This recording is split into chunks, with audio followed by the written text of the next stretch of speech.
2023 겨울수련회 제6강 기적과 표적이 근원 목사 시작하겠습니다. 지금 표적 이야기를 계속하는데 여러분이 핵심 포인트로 꼭 알아야 될 것은 예수님의 일하심 안에 이미 시작점과 창세전 시작점 태초부터 계신 그 시작점 최종점이 예수님 안에서만 있습니다. 근데 예수님께서 시작점과 최종성을 시간이 흐르고 있는 이 인간 세계, 수평적인 인간 세계와 담긋다가 빠지면서 뭐가 발생된다. 담궈 빠지면서 여기서 사망에서 생명으로 옮기는 현상이 일어나는 거예요. 그런데 이것은 내가 그것을 소유할 수 없어요. 왜? 사건이기 때문에. 주님한테는 이게 소유가 되는데 주님 외에 다른 사람한테는 이 구사명의 소유 대상이 안 됩니다. 인간은 내가 나를 갖고 있는 것. 나를 내가 갖고 있다가 되는 겁니다. 이게 골칫거리예요. 이게 골칫. 나는 예수 믿는다. 진짜 예수 믿는 것처럼 보이죠. 그러나 그 안에 뭡니까? 나가. 그 안에 나가 계속 있기 때문에 나는. 예수 믿는 나를 내가 지금 소유하고 있다. 예수 믿는 나를 내가 지금 소유하고 있다. 구원을 안고 설면 내 자리에 누가 와야 돼요? 예수님이 차지할 자리를 본인이 갖고 있는 거예요. 본인이. 그래서 여기 요한복음 4장 두 번째 표적이 나옵니다. 그것도 맨 가나안 지방에서 일어난 표적인데 왕의 신한 아들이 병들 사장 병들 때 주님께서 표적을 할 때 주님 안에 함께 있잖아요. 근데 인간은 시작점과 최종점이 함께 있는 것이 아니고 지금 시작이 병 들렸다 이라면 최종점은 미래예요. 미래. 인간에게는 지금은 뭐냐 걸렸어요. 병 들린 상태예요. 지금 병 들었다 병 난다면 나중일 것이다 미래일 것이다 라고 생각한 겁니다. 인간의 모든 언어와 파악은 시간에 제한을 받기 때문에 미래에 대해서 모르고 있기 때문에 그 전에 뭐라 합니까? 계속 시간을 집어요. 죽기 전에 내려오소서. 인간의 현재성을 주님의 최종성으로 삽입을 해버려요. 예수님이 하신 말씀 믿고 가더니 그 낫기 시작할 때 누군지 어제 7시가 되었습니다. 예수께 내 아들이 살았다 하는 그때에 병이 이미 나아버린 거예요. 그리고 주님의 말씀 안에 뭐가 있다? 그리고 주님의 말씀 자체가 시작점이고 동시에 최종점 함께 있는 겁니다. 그래서 이걸 뭐라 하나? 예수님이 우리를 영생을 주는 것이 아니고 예수님 자체가 영생이고 생명이다. 이걸 유대인이 어떻게 하겠어요? 오늘 승리한 만사는 이걸 어떻게 하겠어요? 내가 이렇게 했더니만 결과로 주께서 이걸 주셨다. 예수는 시간 요소를 집어넣어서 어딘가 결과 관계를 지속하려고 했잖아요. 예수님 자체가 영생이기 때문에 영생은 내 자체가 죽음이라는 뜻이에요. 내 안에서 영생이 자기 정상을 보여주는 겁니다. 주님의 생명의 정상은 어떤 정상이 있다? 내가 살아도 죽었고 죽어도 죽었다는 이 고마움이 하나의 정상으로 등장하는 거예요. 그러면 우리 자신이 뭐가 되느냐 하면 표적이 돼요. 내가 얻은 책이 아니고 내 존재 자체가 죽어가는 내 존재 자체가 표적입니다. 이것은 예수께서 유대에서 갈릴리로 오신 후 행하신 두 번째 표적이니라. 표적은 계속해서 이 부정적인 어두움의 세계에서는 알지 못합니다. 표적은 세계에서는 알지 못합니다. 언제까지? 성령이 올 때까지. 계속 보류되는 거예요. 그러면 성령이 왔으니 요한은 어떻게 해석하는가? 예수님의 죽음에 동참해서 내가 이미 최종적으로 그 골치 아픈 내가 주님께서는 죽어본다는 사실을 아는 사람만 요한복음을 기쁘게 맞이할 수가 있습니다. 어찌 기쁘지 않냐고. 요한복음 5장 봅시다. 이 자기 연모 여기서 주께서 이 시작점과 최종성 또는 이 세상에 생명을 제공하게 되면 이 세상은 어떤 발작을 일으킨다 했습니까? 예수님이 벌인 일에는 주위에 날 팔이 꼬이듯이 뭐가 꼬인다 했습니까? 강팍과 완악이 여기서 거예요. 그래야 예수님이 죽으시니까. 의도적으로 그들에게 분노를 유발하는 거예요. 분노 유발자 예수님입니다. 그래서 없이 하소서 요한복음 19장 15절의 말씀이 응하게 돼요. 그래야 예수님이 죽는데 성공하시는 겁니다.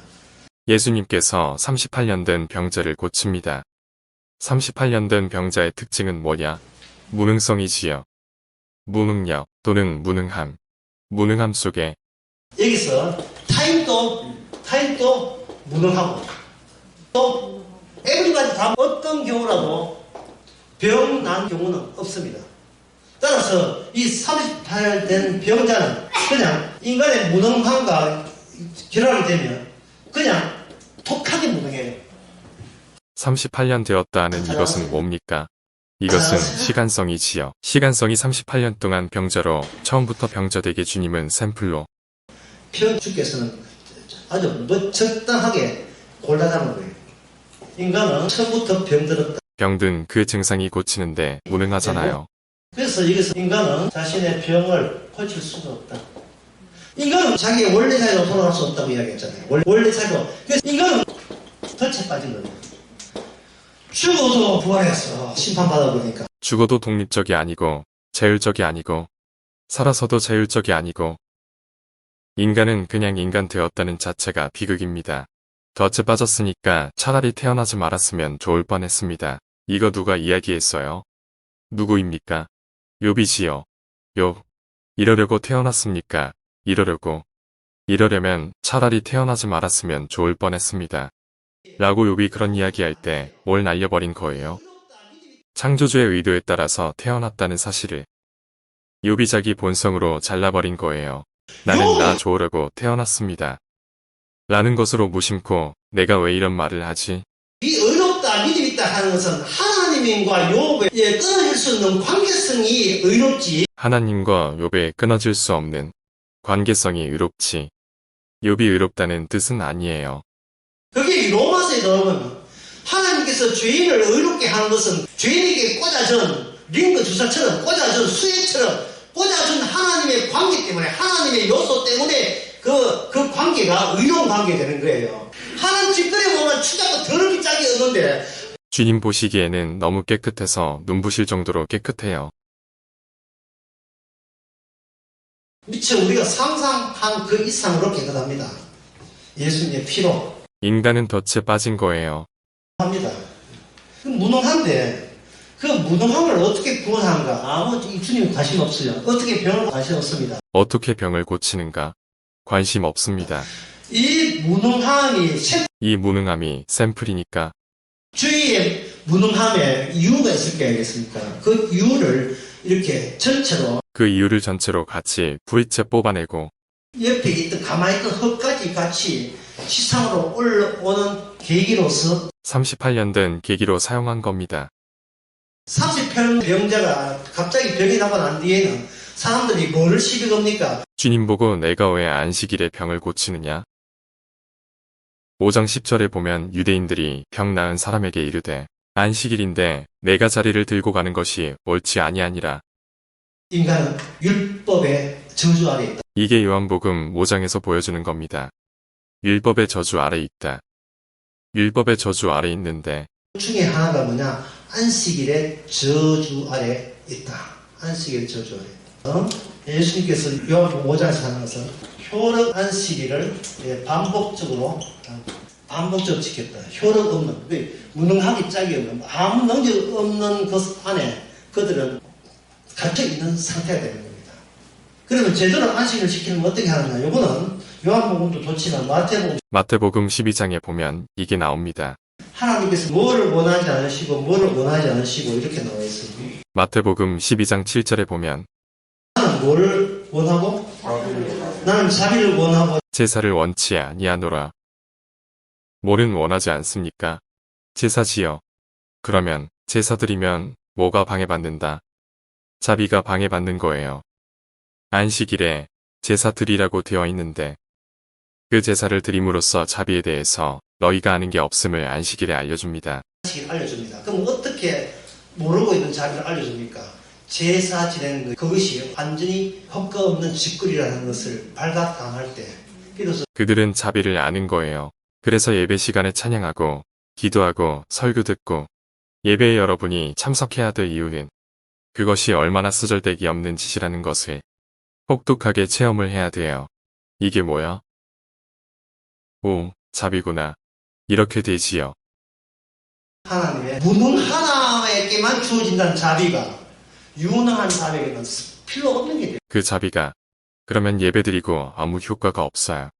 예배드렸으면 예배드리는 기도 순서, 헌금이라든지 하는 이것이 아무 쓰잘데기 없는 짓이라는 것을 알아야 돼요. 그저 나를 무능력하게 만들 때 주의 자비는 이런 나의 행위를 무능력하게 만들었다는 사실을 강요하고 있다는 사실을 깨닫는 겁니다. 자비는 덮칠 때에 나의 무능력도 비례해서 더 강화되어야 되지요. 내가 존재이기 때문에 자비가 일방적으로 주어졌구나. 자, 다시 요한복음 38년 동안 모든 수완과 노력을 다 했지만 소용없었다 그 말이지요. 그게 사건이었습니다. 자, 사건 있고 난 뒤에 그 다음에 뭐가 붙는다 했습니까? 사건, 그리고 드디어 플러스 주님의 해석, 주님의 설명이 말씀으로 주어집니다. 그 말씀은 로고스의 최초의 말씀이 계시면 그 말씀이 설명으로 현실이 돼요. 그냥 공연히 날려보내는 말씀 하신 적이 없어요. 이 말씀대로 세상을 전합니다. 요한복음 5장 16절에 보면 그러므로 안식일에 이러한 일을 행하신다 하여 유대인들이 예수를 핍박하게 된지라. 유대인들이 드디어 예수님을 핍박하기 시작합니다. 핍박하면서 예수님께서 조금 더 십자가에 가까이 가는 움직임이 예수님께서 좀 더 십자가에 가까이 가는 움직임이 조금씩 노출되기 시작합니다. 17, 18절 예수께서 저희에게 이르시되 내 아버지께서 이제까지 일하시니 나도 일한다 하심에 유대인들이 이를 인하여 더욱 예수를 죽이고자 하니 이는 안식일만 범할 뿐 아니라 자기를 하나님과 동등으로 삼으심이러라. 같은 동네에 사시는 분으로 여겼기 때문에 이것은 겸손을 최우선으로 여기는 그들에게 성립이 되지 않지요. 여기는 그들에게 성립이 되지 않죠. 자, 여기서 5장에서 대단히 중요한 내용 하나가 드디어 19절부터 나옵니다. 11절에서 아버지께서 죽은 자를 이렇게 살림같이 아들도 자기의 원하는 자들을 살리느니라. 아들도 자기의 원하는 자들을 살린다. 여기서 여러분들은 뭘 정리해야 되느냐 하면 선택이라는 것을 정리해야 돼요. 선택이라 하는 것은 이 죄이 다 끝나고 하잖아요. 만약에 50년 믿었다. 51년째 나는 복음과 바이바이. 이 믿음은 선택이 아니지요. 51년째 무슨 일이 일어났다는 것을 우리가 50년 산 사람이 미리 압니까? 선택은 무용지물이지요. 소용없지요. 앞으로 모르니까. 점선 앞에 뭘로 채울지를 모르기 때문에. 그러면 나의 인생사랑은 나의 체인 안에 하나님의 선택이 여기 들었을 수가 없겠죠. 왜? 미지의 것이 남아있으니까. 그럼 어떻게 해야 하는가? 주님이 돌아버리면 주님 안에 뭐가 있겠습니까? 시작점이 있고 최종점이 있죠. 주님의 선택이 있죠. 주님의 선택에서 무한한 사건들이 나와요. 무한한 사건. 이게 어떤 사건이 나더라도 그 사건 소나기가 쏟아지더라도 그 물방울 하나에 뭐가 들어있습니까? 최종적으로 포함된 소나기 물방울이 떨어지는 거예요. 물방울이. 그러면 주님 안에서의 선택이 어떤 결론에 도달할 수 있느냐? 주님 안에서의 선택이 무엇을 공격한다? 나의 선택을 끊임없이 공격한 자가 되겠죠. 내가 나를 선택하고 싶은 거예요. 이걸 어렵게 말해서 내 안에 내가 뭐가 되었다는 것을 나의 부분집합으로 품고 있고 싶은, 그래서 그 전체를 나라고 여기고 싶은, 내 안에 내가 선택되었다가 내가 챙긴 내용물로 내가 들어가 있다 이 말이에요. 선택이 왜 내가 간직해야 될 내용이야? 네가 왜 선택을 언급해? 선택을. 주님의 선택이 나의 선택을 짓밟을 때 비로소 이것이 바로 선택된 사람이에요. 내 선택 작살났다. 내 선택 작살났어. 그럼 누가 선택됐는데 내 안에 주님이 선택됐지. 이게 정답이에요. 에베소서 1장 4절. 창세전에 곧 창세전에 그리스도 안에서 우리를 택하사. 창세전에 우리가 존재하지도 않았어요. 우리는 존재할 이유가 없어요. 내가 이 땅에 살 이유가 없다니까요. 살 이유는 예수라는 분이 누군가를 위해서 구체적으로 우리가 이 땅에 탄생한 겁니다. 우리가 없었어요. 우리의 선택은 뭐냐? 내가 존재하고 내가 태어난 것 선택되어야 구원받는데 내가 생각한 선택은 일단 태어났다는 것을 기정사실로 해서 주님이여 어떻게 하면 선택됩니까? 예수 믿을까요? 이러고 있다고요. 그 예수 믿는 나는 내가 챙길 나의 그것조차 주께서 인정하지 않아요. 바로 유대인들이 그렇게 선택한 겁니다. 하나님께서 모세를 통해서 우리를 선택했다. 아브라함을 통해서 선택했다. 챙겨야 돼. 챙겨야 돼. 그래서 망했잖아요. 그 망하는 짓을 똑같이 하고 있다고요. 어디서? 칼빈주의 선택문이 거기서 나와요. 예수님의 선택. 그걸로 충분합니다. 예수님이 우리에게 영생을 주시는 분이 아니고 예수님 자체가 영생이고 우리는 거기에 없던 존재로서 예수님이 창세전부터 선택을 예수 안에서 그래서 무한한 선택이 예수 안에 있어요. 그 무한한 선택 중 하나가 자기 백성이 되는 거예요. 생명책에 있는 자기 백성의 소유권은 예수님에게 있습니다. 선택받은 자의 공통점은 너를 선택한 것이 아니고 예수님을 선택했다 라는 사실과 창세전에 선택된 것을 알게 하십니다. 요한복음 5장 봅시다. 5장 27절에서 29절입니다. 또 인자됨을 인하여 심판하는 권세를 주셨느니라. 이를 기이히 여기지 말라. 무덤 속에 있는 자가 다 그의 음성을 들을 때가 오나니 선한 일을 행한 자는 생명의 부활로 악한 일을 행한 자는 심판의 부활로 나오리라. 행한 대로 부활되는 이게 염려스럽습니까? 아니면 신바람 나는 이야기입니까? 자기 안에 있는 게 아니고 이걸 믿어야지가 아니라 예수 안에 있다면 그러니까 예수 안에 있다는 말은 내가 존재하지 않을 때 내가 없을 때부터 계획한 바다. 내가 나 된 것은 내가 없을 때 하나님께서 창세전에 기획한 일이에요. 나와 의논할 필요가 있습니까? 없습니까? 나와 의논할 필요가 없고 주께서 내 말을 들을 하등의 이유가 없는 거예요. 내가 존재하지 않을 때, 내가 없을 때부터 계획한 바다. 내가 나 된 것은 내가 없을 때 프로젝트 기획한 일이에요. 그러니까 나와 의논할 필요가 있습니까? 없습니까? 나와 의논할 필요 없고 주께서 내 말을 들을 이유, 하는 이유가 없는 거예요.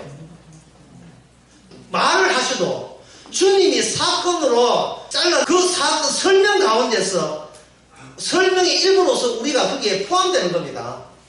주님께서 창세전 이 비밀을 사건의 설명으로 알게 된 비밀보다 이보다 더 깊은 소식이 있습니까? 신나지요. 나의 신나는 일이 예수님의 사건의 설명을 듣고 되는 것입니다. 요한복음 5장 38절을 보겠습니다. 그 말씀이 너희 속에 거하지 아니하니 이는 그의 보내신 자를 믿지 아니함이니라. 아멘. 예수님이 우리가 믿을 대상이 아닙니다. 내가 믿자 해서 믿을 수 있는 분이 아닙니다. 이 사실을 안다는 것이 믿는 사람입니다. 내가 믿어서 예수님을 믿게 된 것이 아닙니다. 예수님의 사건의 설명으로 주님과 같은 안목으로 보는 눈을 뜨게 해줬기 때문에 알게 되었습니다. 이 사실을 안다는 것이 믿는 사람입니다. 내가 믿어서 알게 된 사람이 아니고 그분이 눈을 뜨게 해주기 때문에 알게 됐습니다. 요한복음 6장의 사건이 일어납니다. 오병이어. 이 오병이어에 대해서 알려면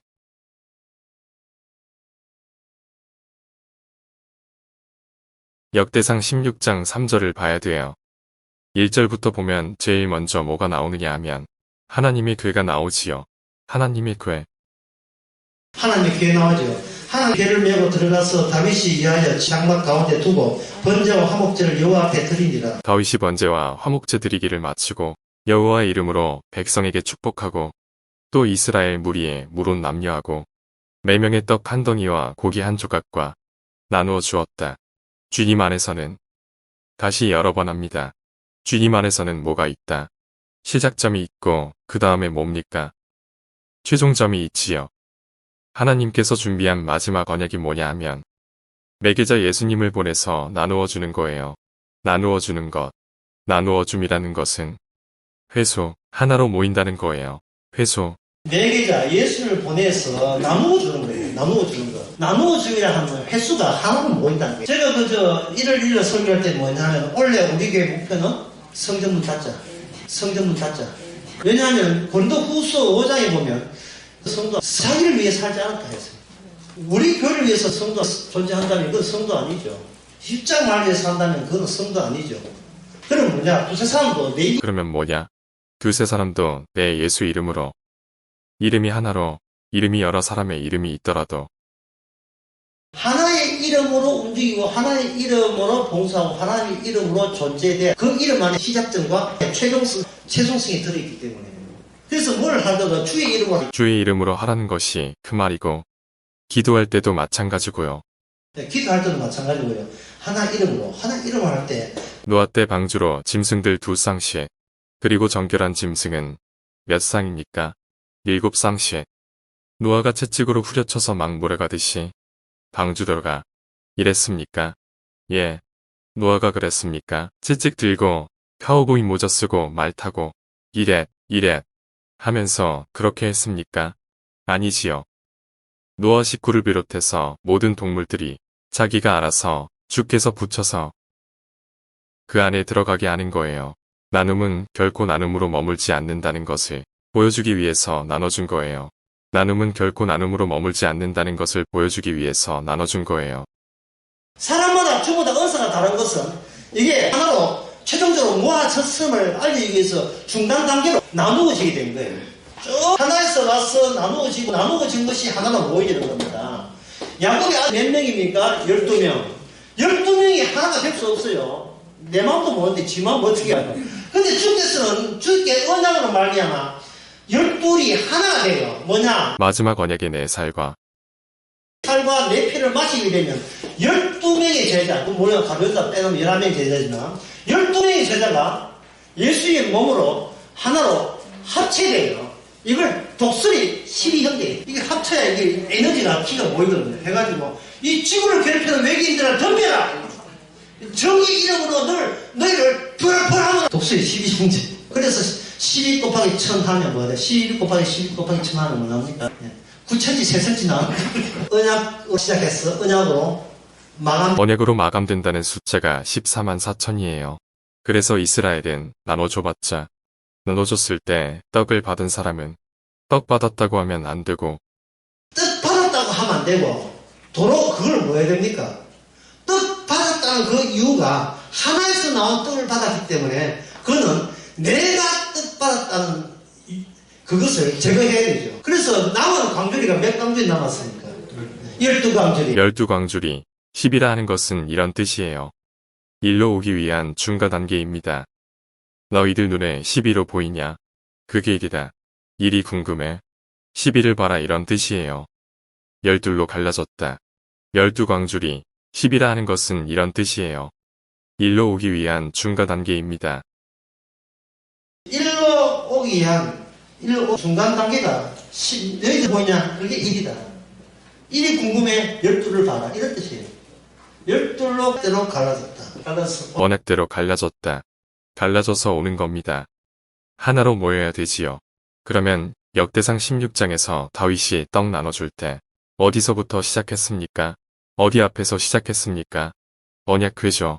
언약궤가 몇 개지요? 하나지요.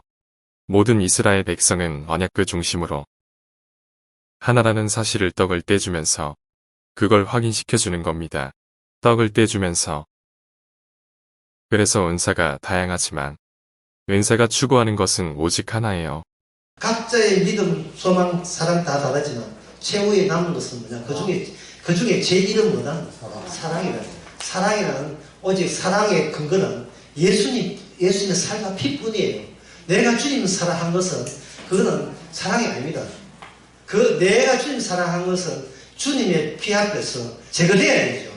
그래서 고린도전서 1장에서는 사도 바울이 나는 너희를 위해서 십자가 진 적이 없다. 너희를 위해 십자가 진 적이 없다. 주님이 나와 함께 십자가 졌지만 너희를 위한 십자가는 내 몫이 아니라는 겁니다. 나는 내 몫도 챙기기 바쁘죠. 타인을 대신할 수 없는 존재. 어느 누구도 타인을 대신할 수 없는 존재에 대해서 대신하신 분이 예수님입니다. 그래서 우리는 우리의 한계를 알아야 돼요. 여기서 기쁜 소식 나갑니다. 우리의 한계는 간단하지요. 나밖에 모른다. 이거 다 같이 에브리바디 합창하고 싶어요. 나는 자식이고 부모고 형제가 필요 없어요. 점점 커가면서 친구도 뭐고 필요 없어. 나는 나밖에 모른다. 이 말은 뭐냐? 나는 십자가 진 적이 없습니다. 이 말은 남을 위해서 나는 내 주먹 내가 흔들 거예요. 그래서 나는 지옥 가야 마땅합니다. 그런 뜻이에요. 그러니까 오병이어 떡을 떼준 것은 내 주제 파악하라고 준 거예요. 주제 파악하라고. 그래서 사건을 일으켰지요. 이제 남은 것은 뭡니까? 설명. 주께서 설명을 하는 성경 마술이 나옵니다. 설명을 하는 그들은 예수님을 어떻게 해서 왕으로 삼으려고 했죠.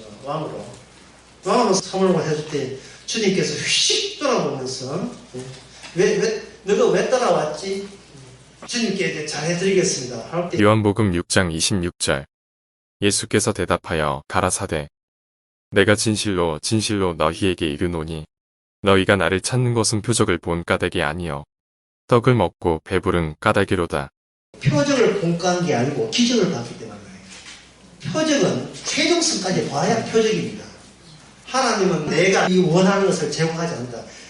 하나님의 아들의 권세가 되는 것은 내 뜻이 아니어야 한다는 최종성을 모르는 거예요. 그런데 지금 예수님을 따르는 것은 무슨 뜻이 강력하게 가미되어 있습니까? 적은 것 같으면 임금으로 괜찮다. 해서 자기 뜻이 가미된 거예요. 그걸 가지고 썩을 양식을 위하여 일하지 말고 영생하도록 있는 양식을 위하여 하라. 이 양식은 인자가 너희에게 주리니 인자는 아버지 하나님의 인치신 자니라. 28절에 저희가 묻되 우리가 어떻게 하여야 썩지 않을 양식을 위하여 하나님의 일을 하오리이까. 자기 노동 개념이 들어갔어요. 그렇게 예수께서는 나를 보내신 자를 믿는 것이 하나님의 일이다. 또 일하지 마! 일하지 마! 일하지 마! 일을 하게 되면 일하는 노동의 주체가 내가 되기 때문에 계속 노동하는 주체인 내가 나의 부분집합이 되어 나를 구성하는 요소가 되어 부분집합 어려우니까 차라리 내가 나 답다는 것을 견지할 만한 이유가 되는 근거로서 괜찮은 내가 내 안에 심겨져 있다 이 말입니다. 저거 해야죠. 저거 해야 이제 믿음이 되는데 그 주의 보내신 일은 뭐냐? 최종성이 있어요. 그게 뭐 최종성이 53절에 나오지요. 여러분이 잘 아시지요. 예수께서 이르시되 내가 진실로 진실로 너희에게 이르노니 인자의 살을 먹지 아니하고 인자의 피를 마시지 아니하면 자, 보세요. 인자의 살과 인자의 피를 마시지 그 다음에 부정성 나오죠. 마시지 아니하면 그러니까 내 살과 내 피를 흘리는 이유가 너희가 죽었다 깨나도 너희들의 뜻으로서는 결코 너희들은 영생을 얻을 수 없음을 보여주기 위해서 내 살과 내 피를 너희들께 보는 너희를 향하여 날아간다. 내 살과 내 피를 너희들이 내 살과 내 피를 흘리게 만든 동기 유발로 작동하게 될 것이라는 뜻이에요. 그런 뜻이 있으니까 최영성은 인간은 모르잖아요. 모르니까 그들 무슨 뜻인지 모르죠. 대화가 안 되죠. 언어가 공동체를 만듭니다. 언어가 공동체를 만들거든요. 의미순환 구조가 공동체예요. 의미순환 구조가. 그런데 뜻이 통하지 않으니까 지사들은 그 따르는 제자들은 어떻게 됩니까? 떠난 정도가 아니고 다시는 66절에 이러므로 제자 중에 많이 물러가고 다시 그와 함께 다니지 아니하더라. 다시는 그와 함께 다니지 아니하더라. 다시는 점점 더 표적이 십자가에 가까이 갈수록 주님 홀로 남게 되어 있습니다. 주님께서 십자가 지고 가기 위해서 조금씩 외부에서 발작 증세로 그 강도를 높여가고 있습니다. 표적과 표적 사이에 스토리가 형성되어 있어요. 더욱더 그들로 하여금 붕괴될 만한 사건들을 의도적으로 주께서는 일으키죠. 7장 보면 초막절이 나옵니다. 초막절은 절기 가운데서 1년 절기 가운데 최종적인 절기가 초막절이에요. 초막절 날 예수님께서 있으니까 제자들이 뭐라고 하냐, 세상에 예수님 당신이 한 일을 세상에 알리소서 이렇게 합니다. 그때 7장 6절에 뭐라고 되어 있냐, 예수께서 가라사대 내 때는 아직 이르지 아니하였거니와 너희 때는 늘 준비되어 있느니라. 아직 나의 때가 되지 않았다. 내 때가 되지 않았다. 그럼 그 때는 뭡니까? 아직까지 너희들이 발작할 때가 덜 됐거든. 그 너희들이 정말 너희들과 예수님 사이에 완전히 괴리되어 있고 연결점이 전혀 없다는 사실을 밝힐 때가 되지 않았다. 실제로 보면 세상이 너희를 미워하지 못하되 나를 미워하라. 그게 나를 미워할 때가 되지 않았다. 자꾸 예수님 세상을 하여금 자기를 미워하도록 유도합니다. 미워하게 된 이유가 나오죠. 7절에 세상이 너희를 미워하지 못해 나를 미워하는 이유가 뭡니까? 이는 내가 세상의 행사를 뭐라고 증거하기 때문에 악하다 증거함이라. 그러니까 그 시대에 그 당시에 오셨던 예수님은 이런 분인데 오늘날 교회에 예수님 오셨다면 예수님이 할 일은 6톤 갖고 있기 때문에 우리 교회 오신다면 우리 교회가 악하다는 것을 계속해서 이야기하실 분으로 예수님이 함께 계시면 참 좋겠어요. 참 좋겠어요. 그 중에 하나가요. 그 초막절과 관련해서 요한복음 7장 22절에 모세가 너희에게 할례를 주었으니 그러나 할례는 모세에게서 난 것이 아니요 조상들에게서 난 것이라. 그러므로 너희가 안식일에도 사람에게 할례를 주느니라. 너희가 안식일에 할례를 주느니라. 이 말씀 나오죠. 필요한데요. 유대인들은 이스라엘의 시작을 모세로 보고 있습니다. 왜냐하면 이스라엘이라는 나라는 모세 이전에는 없었어요. 나라에 그냥 히브리인으로 있었지 이스라엘은 나라 정체성. 그런데 어린 양의 피로 제사법과 유월절이 나옴으로 말미암아 이스라엘이 되는 겁니다. 그래서 그들은 할례를 모세로부터 본 걸로 생각했습니다. 모세로부터. 근데 예수님은 물어봅니까? 시작점과 최종점을 아시는 예수님께서 할례 해석을 모세로 시작하는 것이 아니라 더 나가죠. 더 나가는 거예요. 그러면 모세로부터 시작한다면 이미 이스라엘이 있는 상태에서 이스라엘의 역사와 전통을 이어받기에는 뭘 하면 됩니까? 할례 하면 되겠죠. 그러나 이 할례라면 모세 이전이라면 모세 때까지 일어난 그 상황을 겪어야 비로소 그런 할례 언약의 핵심에 도달될 수가 있는 겁니다. 그러면 모세 이전, 곧 이스라엘 이전이니까 이스라엘이 있습니까? 있습니까? 없습니까? 없을 때죠. 이스라엘 없을 때의 할례 취지부터 예수님이 이걸 바톤을 이어가 새로운 이스라엘을 구축하겠다는 겁니다. 그게 뭐냐면 모세 때는 뭐가 있었다? 제사가 있었죠. 그 제사가 있으나 없으나 상관없이 이스라엘이 되는 방법을 주께서는 홀로 알고 계시다 이 말입니다. 율법 되기 이전에 이미 하나님의 백성이 될 수 있는 방법이 예수님에게 있다는 말이에요. 혹시 살아있다면 올여름에는 갈라디아서 할 생각입니다. 거기에 보면 율법 이전으로 돌아가요. 아브라함 때로 돌아가서 아브라함이 의롭다 부터 시작해서 예수 그리스도를 설명하고 있습니다. 그러니까 이 법이라는 것이 오히려 인자. 아까도 이야기했지만 자비, 그 사랑을 해봐. 훼손하기 위해서 법이 주어진 겁니다. 그게 바로 요한복음 7장 23절에 나와 있습니다. 모세의 율법을 폐하지 아니하려고 사람이 안식일에도 할례를 받는 일이 있거든.